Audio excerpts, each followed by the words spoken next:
Really good 4 days of training camp with our guys. With this young group, I thought this spring we got after the fundamentals. We start to build the standard and the expectations for what we want as Ravens special teams. And we're just going to bring these guys along. And I'm looking forward to having each and every one of these guys develop and continue to grow as we continue this fall camp and into those preseason games. Questions? New kickoff rule, 35-yard line. How do you expect that to impact how you guys approach returns and kick? I think as a special teams coach and thinking about the players in the game that are this is how they make their living. Ball going to the 35-yard line. I think we had a nice increase in returns last year. I think there was like 334 or 32. And then there was opportunities for more touchdowns, more big plays, right? I think there was over almost 50 big 40-plus returns. So with the ball going to the 35-yard line, I don't think any defense is going to want that, right? So it's gonna allow your kickoff team to now let's go cover more kicks. And I'm looking forward to putting a group out there that's going to be confident and feel pretty good about not allowing teams to get to the 35-yard line. There's so much about the kickers. It's one of the biggest storylines here. What have you seen, and when do you want a winner in this competition?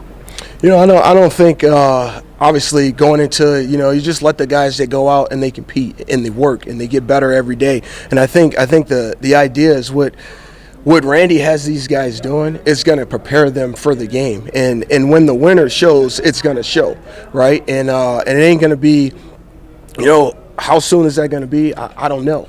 But I do know that these guys are going to be out here getting valuable work every day and in these preseason games. And when it's showing and when it happens, whoever wins that job is going to be the guy that's right for the team. What are you guys looking for in that? Is this just as simple as whoever makes the most kicks in the moments? I think it's a little bit more than that, right? I think it's all about consistency and everything that we do, and especially at that level, at that position, really at every position, but mainly at that position, right? We want to see kicks made, right? And we want to see good foot-to-ball contact. And there's a process about how these guys are going about it and where they're kicking from and what they're doing in practices. And the things that Randy is talking to these guys about every day is going to allow for both these guys to have success out on the field. Where are you seeing them make their improvements from a technical aspect? If you just think back to the spring, I think a lot of it is when Randy goes out and he's looking for a certain type of guy that fits what we do and our type of teaching from a kicking and technical standpoint. It's all about foot the ball. And kicking a straight ball and all those things, right? And in the axis of the ball, if the ball is turning, we want the ball to be straight every time, right? And that's what we're working for.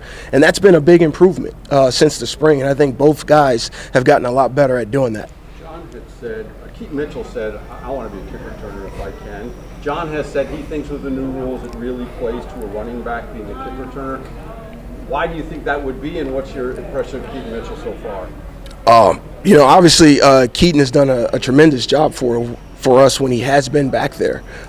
So just the body type, the style of play. It took us a while to really figure out, kind of our identity and kind of who we wanted to be as a kickoff return unit. And as the season went on late in the year, those body types, those running back body types, when they're used to bouncing off tacklers, right? And so it allowed for that type of player to really have success back there. But I believe like a guy with some toughness, a guy that's going to run with speed, with vision, he's going to have success back there for us. But Keaton, man, he's done a heck of a job, and it's really good to see him out here, man, just rolling. This punt returner was a point of contention last year. Do you view that as simply a wide open competition at this point? Definitely. For us, I talk about this every year.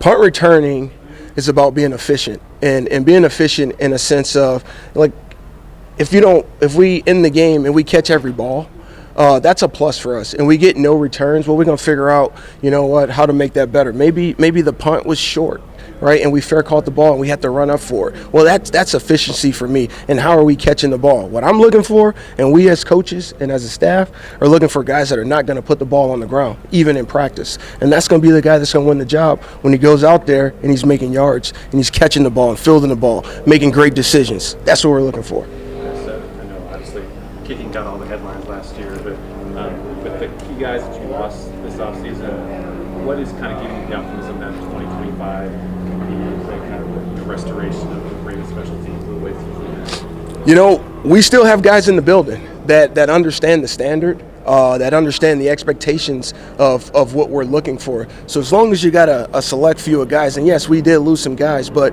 with young guys, they don't know any better, right? So you got an opportunity to really mold those guys into what you want them to be.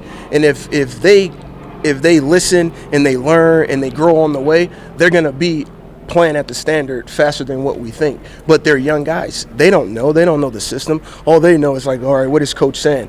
And then we have video and we have proof of what it looks like on tape from the past. So we're just going to continue to do that. I feel really good about the guys we got. You know, we went out, we got Jake, so we got a veteran guy that's played in this league 4 years, special teams, and played at a high level. So we got some guys in there that could help these young guys and bring them along.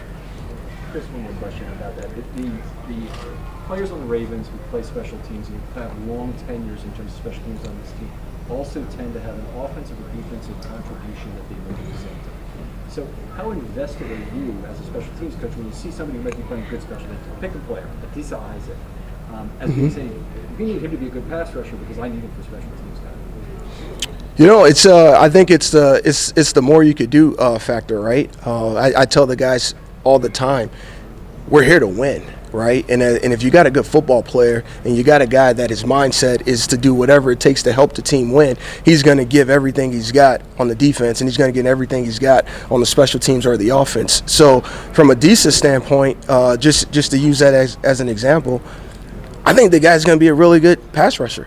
I also think he's going to be a really good special teams player, right? And it's our job to just get him to that point, to get him playing at a high level. And once he does that and he starts to have success on special teams, all those things translate to the other side of the ball. The same thing with the offensive guys, right? You know, I use Justice Hill, for example, right? While he was waiting on his opportunity as a young guy, you know what he did? He played special teams and he played at a high level. He played like a Raven. And that stuff translates to more opportunities on the other side of the ball. Chris, you mentioned not feeling rushed to pick a kicker through 4 days. Just curious what you've seen from each of the guys individually. You know, the kicks have been made, right? I think, you know, with Tyler, excuse me, the thing we understand is when we brought him in and we looked at him, the dude has a strong leg, right? And he's technically, he's sound. He kicks the ball the way we want to kick the ball, and he's been consistent, right? And that's what we're looking for. John, when you look at him, he's been consistent, and when you watch him over his college career, he was consistent. He made kicks, and that was the kind of guy that we went out and said, okay, let's bring in two guys that, you know what, they're consistent in what they do. One might look more powerful than the other one, but the kicks are going in, and that's ultimately what matters the most. Have you given thought to, you've got 3 preseason games. Do you anticipate both of them kicking in all of them, one getting a game, and both getting a game? Have you even thought to that? You know, I haven't given thought to that, but I do know both guys will be out there and both guys will be kicking. All right, appreciate it, Coach. Thanks, guys. Thanks, Chris. Thank you.